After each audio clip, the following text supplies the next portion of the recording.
Session 11.2 Contingency Tables.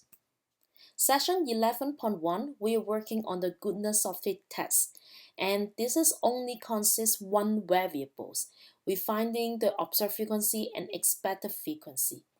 And for this session 11.2 we are working on the contingency table, and you could call this as a two-way frequency table.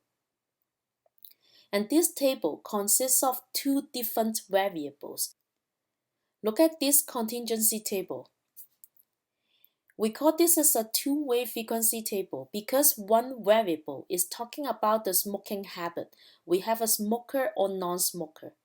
And then another variable, that will be the gender. We have the male or female in here. So the entries are all frequency counts. This is working with the number.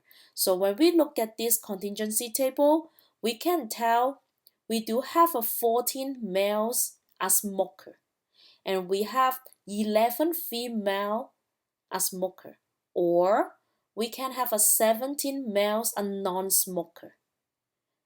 Can we find out how many males are here? We could add up these two numbers. Right? When you add it up, you're gonna get 31. So we know we do have a 31 males on here. How about female? Add up these two numbers, you're gonna get 30. Okay, now we try to find out how many smokers are here. So we're gonna add up these two numbers, you're gonna get 25. Add up these two numbers, you can find out how many total of non-smoker. That'll be 36. Okay, either you add up these two numbers or you could add up these two numbers. You could get 61. And we call this 61, that will be the grand total. And this grand total, that will be the sample size of this population. For these sessions, we're gonna test of independence. Okay, we're gonna test the null hypothesis that is in the contingency table. The row and the column variables are independent. So for like this example, we want to test of independence. We want to see if the gender is gonna be independent of the smoking habit.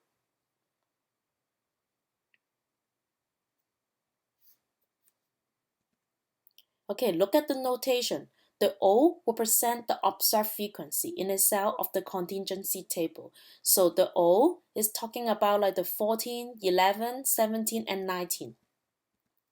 Expected frequency, that will be the E. We could using the formula to find out the expected frequency. And then the R, this is represent the number of rows in the contingency table. Make sure you don't including the labels, you don't including the total. So look at here. Look at this example. What is my R equal to? We only have two rows. Okay, don't including the label, don't including the total. So the R is going to be equal to 2. And C represent the number of columns. So look at here.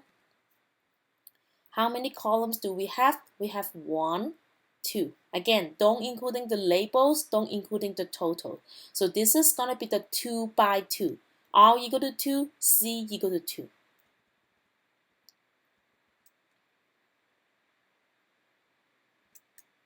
Okay, requirement. The sample data are randomly selected. The sample data I will present has a frequency count in a two-way table. So we could count how many males are there, how many females are there, how many smoker or non-smoker are there. Number 3, for every cell in the contingency table, expected frequency is at least 5. So after you find the expected frequency, make sure double check for each expected frequency is at least 5. And then we don't have any requirement for the observed frequency, just like the session 11.1. Okay, procedure for test of independence. So we're gonna use the chi-square distribution, the table A4. First step, verify the requirement. Number 1, extract information. So first, find out the grand total. What is your sample size n equal to? What is your R? How many rows are there? What is your C? How many columns are there? And then the degree of freedom, I want you guys to highlight this one. The degree of freedom is going to be R minus 1 times C minus 1. So make sure you don't make mistake for these two. For the expected frequency, you're going to use the row total times the column total and then divided by the grand total. For example, let me reuse this example. If I want to find the expected frequency, I will use this formula. So first, I want to find out for the male smoker here. Okay, so I'm going to draw the line here.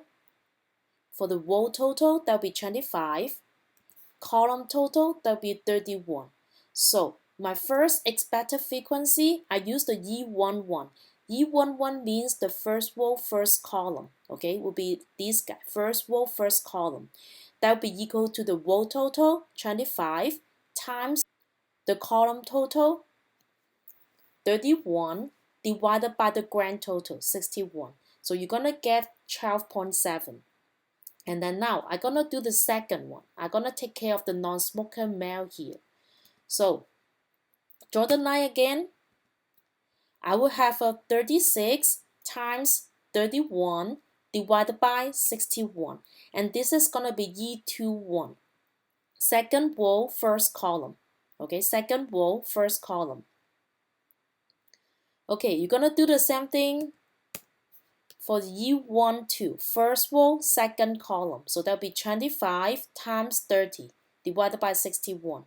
Last one, 36 times 30 divided by 61. So this is how you guys find your expected frequency.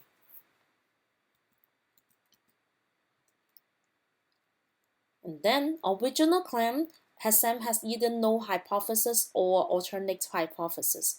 So let's look at the null and alternate hypothesis. The row and column variables are independent. You always put independent on your null hypothesis. And then alternate hypothesis, row and column variables are not independent. You could use not independent or you could just say dependent. Test statistic. This is the formula, or you guys can just use the calculator. Okay, this is the p-value method. So we're gonna use chi-square distribution. So make sure you will have the skew to the right distribution. And it's always white tail in here. So how can you find the p-value? That will be the chi-square CDF, the test statistic to 1e99, and then degree of freedom. Make sure degree of freedom, that will be equal to R minus 1 times C minus 1. Okay, conclusion, compare with your significance level. Final works use the same conclusion, number 1, 2, 3, 4 conclusion.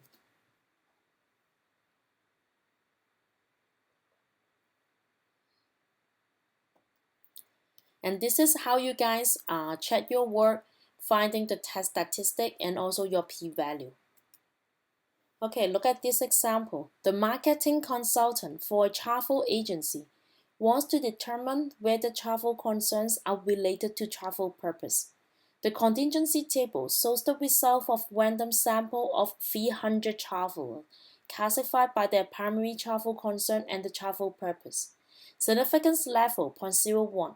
Can the consultant conclude that travel concern independent on the purpose of travel? So for these questions, we test for the independence with the two variables, okay? Travel concern with the travel purpose. First step, want you guys add up the total, okay? Find out the total. And then given the sample size is going to be 300. So the grand total here, it should be equal to 300. So double check your work.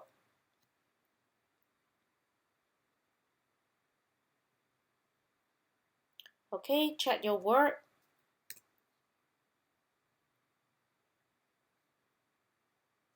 And then now, figure out what is the sample size, how many row, how many column, degree of freedom, and also the significance level.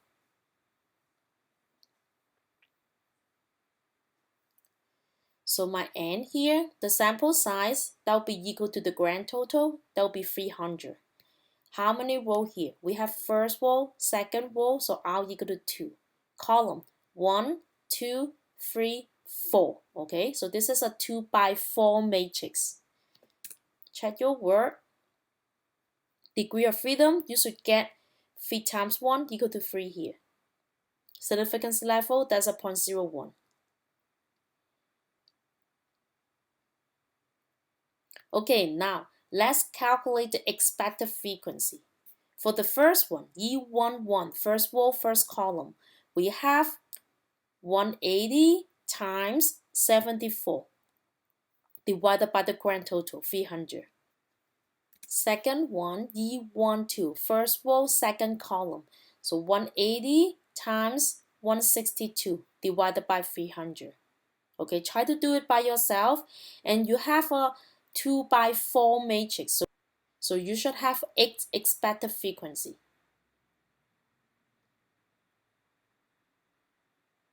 Check your work.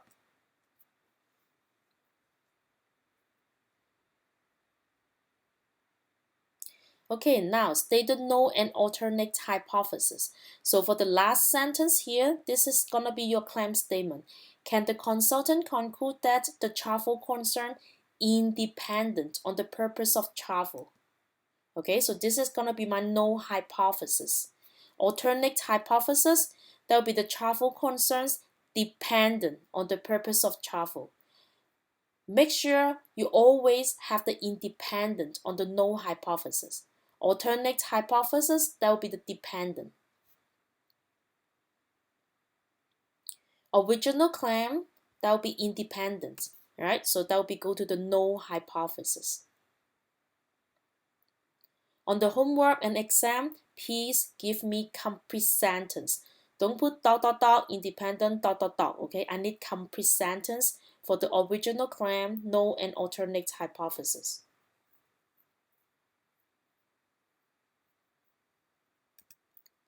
Okay, number 4, compute the value of test statistic. So let's use the calculator to find out the test statistic. Okay, calculator. So we're gonna use a second matrix. Do you see the matrix here? And then we're gonna go to the edit. I'm gonna use the number 1A, the matrix here. So I'm gonna put enter. And then we have a 2 by 4 matrix. So we're gonna put 2, enter, 4, enter. Okay, 2, enter, 4, enter. So you're gonna create a 2 by 4 matrix. You're gonna plug in this number. First one, I have 36, enter. 108, enter. 14, enter. 22, enter. 38, enter. 54, 14, 14. Okay, you're gonna copy this 2 by 4 matrix into your calculator. Now you're gonna click on the step, go to the test, and then we're gonna go up. We're gonna use the chi-square test. Okay, chi-square test. Enter. So we have the observed frequency A in here. Okay, observed frequency. We just plug it in. For the expected frequency, the calculator is gonna be calculated by itself.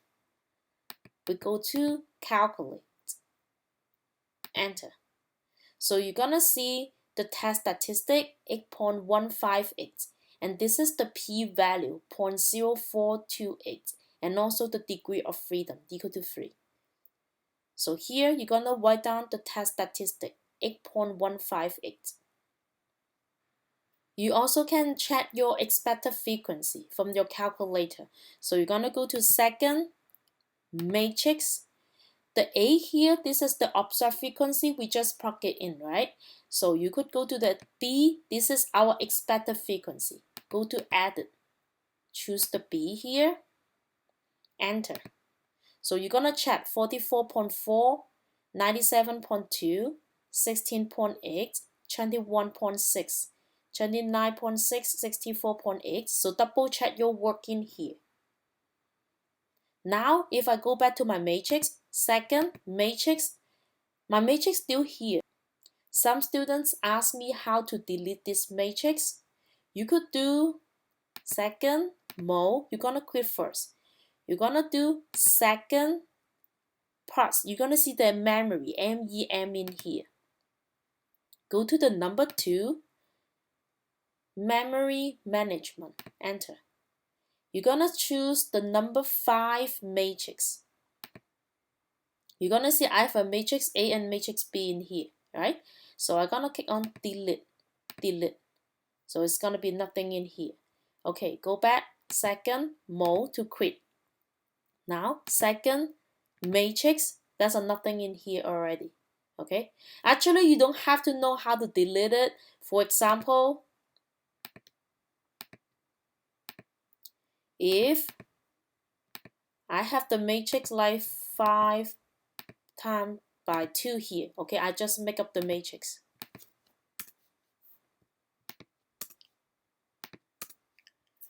Okay, so you could see I still have the matrix here. I don't have to delete it. I just go to the edit, enter. Okay, I'm gonna change it. I'm gonna do 2 by 4, enter. So I could just change the number from here, like 20, enter, 23, enter, and so on, okay? So you don't have to delete the matrix, but some students ask for it, so I just show it to you guys from here, okay? Okay, go back to this one. We just find the test statistic and then distribution. Make sure you have the skew to the right, always whitetail. And then the test statistic will be at this point 8.158. So we want to use the test statistic to find the p-value. So that will be chi-square CDF from this point 8.158 to 1E99, and then degree of freedom. So use the calculator, you're gonna get 0.0429.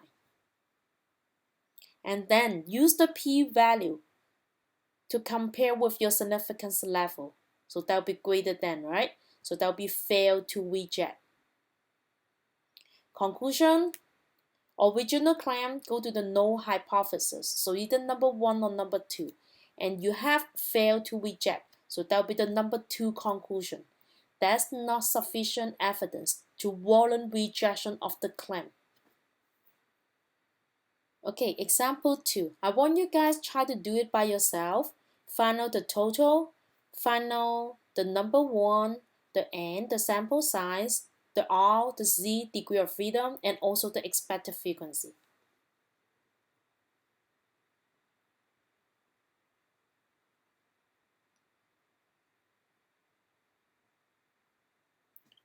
Okay, check your work.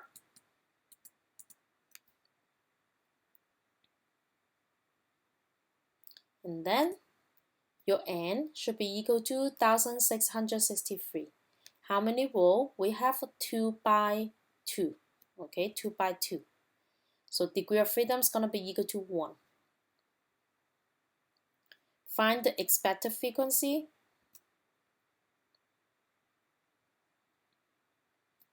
So E11 here, that will be 892 times 447 divided by the grand total.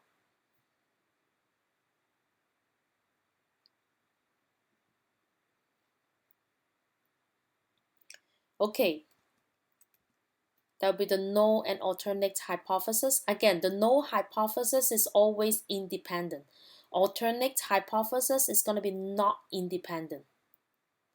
And my claim statement, this time again, is going to be go to the null hypothesis. It's also independent.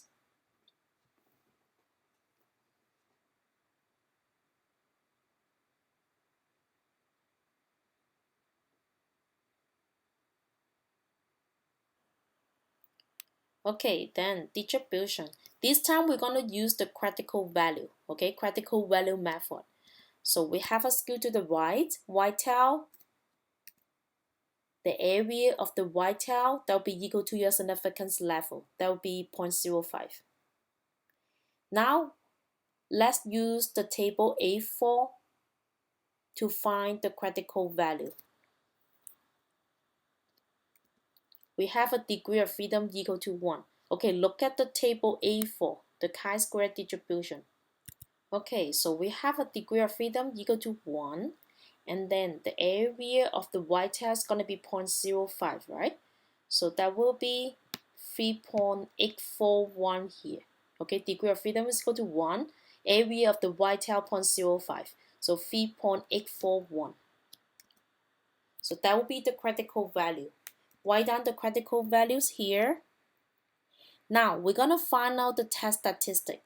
So use your calculator again. You should find your test statistic equal to 0.221. Make sure show me where is your test statistic located. So 0.221, somewhere like here. Draw the conclusion. Since your test statistic is not in the critical region, okay? We call this as the critical region. This is not in the critical region, so that will be fail to reject. Conclusion, that will be the number 2 conclusion, not sufficient evidence to warrant rejection of the claim.